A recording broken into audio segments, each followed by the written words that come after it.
How to get private server in Steel Brain Rod in Roblox. Hey everyone, in this quick tutorial, I'm going to show you exactly how to create a private server in Steel Brain Rod on Roblox. So if you want your own space to play with friends, follow along step by step. Alright, let's dive in. Open up Roblox and use the search bar to find Steel Brain Rod.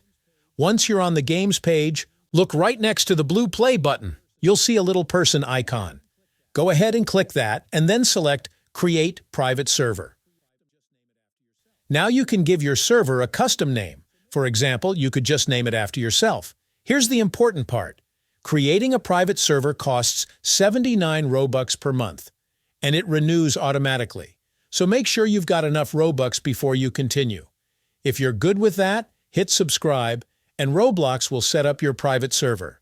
After that, you'll see it show up right on the game page, and you can go into Configure to adjust settings or invite friends to join. And that's it. That's how you set up a private server in Steel Brain Rod. If this tutorial helped you out, don't forget to like the video and subscribe for more Roblox tips.